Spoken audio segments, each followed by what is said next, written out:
We're going to make a start. A very good afternoon to all of you, to the second Athena SWAN lecture that we are holding at university. My name is Tara Dean, and I'm the Pro-Vice Chancellor for Research and Enterprise, and also Gender Equality Champion and the Athena SWAN Lead for the institution. I'm just going to spend 5 minutes talking a little bit about Athena SWAN and where we are before we hand over to our keynote speaker. So bear with me, I will be very brief. Now,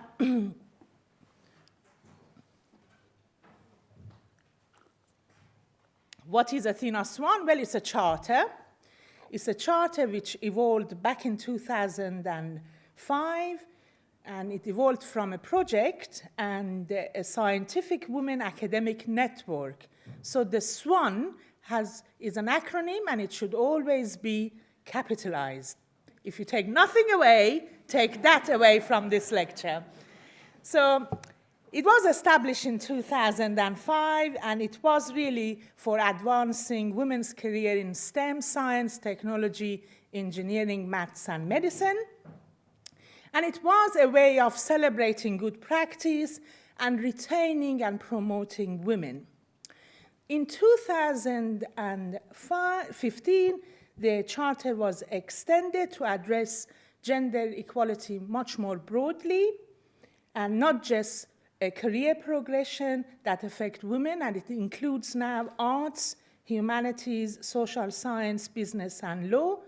There is an acronym for that, but I have no temptation to say it out loud. You can have a go yourself. And it also includes professional and support staff, as well as trans staff and students.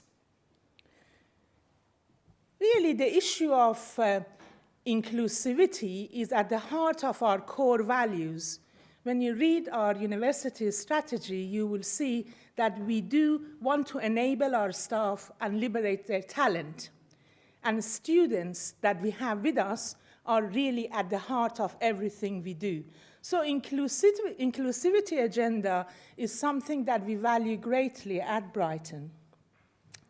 What is benefit of Athena SWAN? Well, having been involved in a number of Athena SWAN applications, the application process is actually probably the most illuminating part of the exercise, because it does enable you to reflect on the current practices and policies that we have around gender equality. And what more, it highlights areas that we really need to tackle. It also provides a really good point for sharing good practice. It is good for increasing awareness of career progression, and overall, it really adds to the transparency that we want to strive.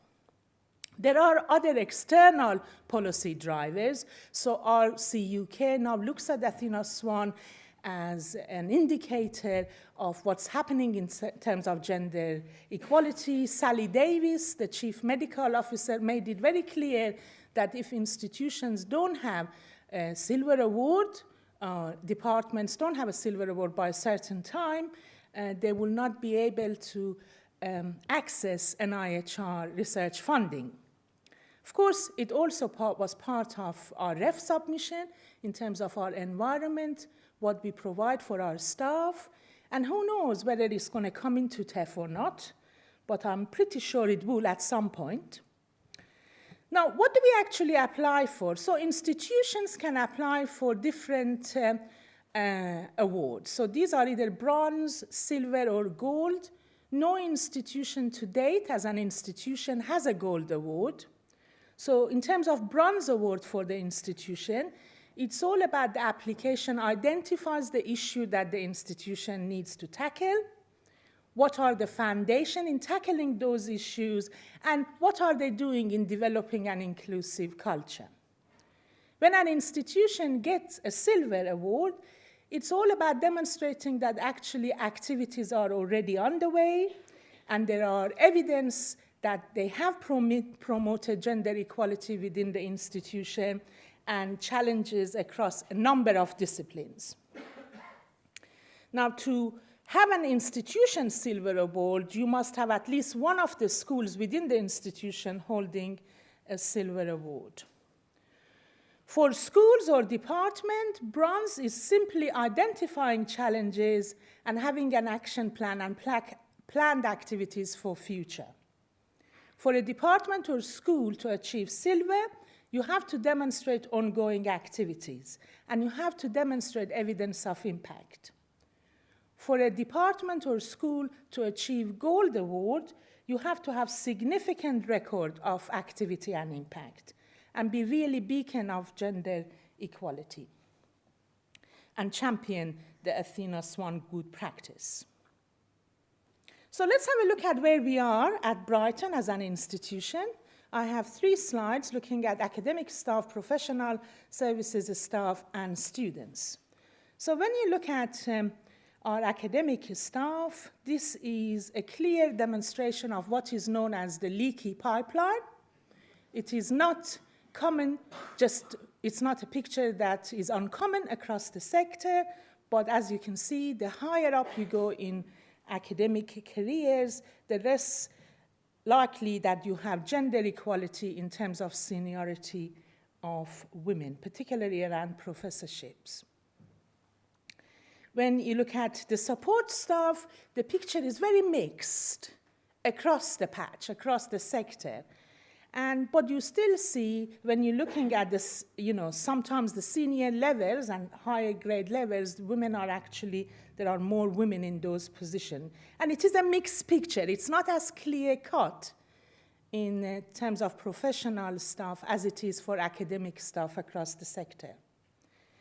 When you look at our student data, and these are all data which was submitted as part of our revalidation for bronze, when you look at our student data, there are also differences in disciplines. So not surprising, but I'm not too sure what we are doing about it. That is the thing that we need to address, is you will see more male students in engineering and maths. I remember in my previous institution, I picked up as the Athena SWAN that the prospectus for engineering and maths did not feature a single female face, and there was lots of photos of students.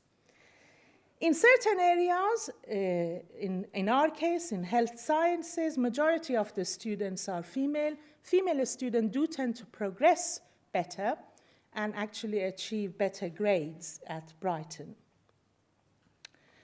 We are committed to Athena SWAN here, but it does require a really honest self-assessment of where we are and what we need to do. In 2016, we had our bronze award that we have held since 2013, re-accredited under the new extended charter. Only 5 institutions in April achieved that. So it's a credit to all those people who worked hard to achieve this re-accreditation. PABS and the medical school hold currently bronze awards. Now, when I started here, I agreed after a while to take over the Athena SWAN steering group, and we are quite ambitious in terms of what we want to achieve, and we have set ourselves a target that over the next 2 years, all schools will definitely be submitting for bronze level applications. Now, I'm going to leave you with a slide which shows what many of those people are in this room, what they have pledged, and hopefully that will act as a reminder for them. Now, SEM has already submitted their application in November, and we are waiting to hear the outcome. Then SET, Health Sciences, and Applied Social Sciences have all pledged to go in for November of this year. And our medical school is keen to go in again in November for a silver mark. PABS also are keen in April 18 to go in for the silver applications. And you will see the number of schools remaining who are either going to go in for April 18 or November 18. So hopefully, in a couple of years' time, when we will have our Athena SWAN lecture in this time in 2019, we will be able to demonstrate that many of our schools have actually achieved the accreditation, and hopefully we will be in a stage to apply for a silver award as an institution. So what can you do? You can be active. It's all about making positive change. If things working well, you need to highlight them. If they're not working well, you need to challenge and be prepared to share that.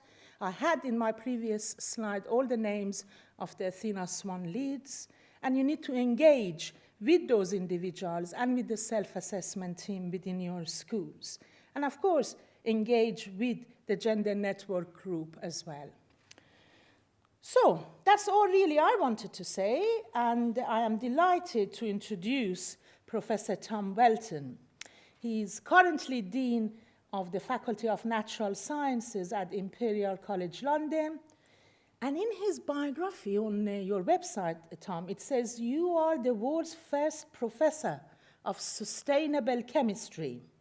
It then goes on about something you like about liquids and the impact it has on chemical reactions. I kind of didn't quite follow it from then on, but it's quite good to be a first. But of course, that means immediately the question which comes to mind, how many professors of sustainable chemistry are there in the world? But it's good to be the first. That's excellent. He began his academic career just down the road here at Sussex, where he did a degree in chemistry, moved to Exeter, and then joined Imperial in 1993, securing his chair in 2004.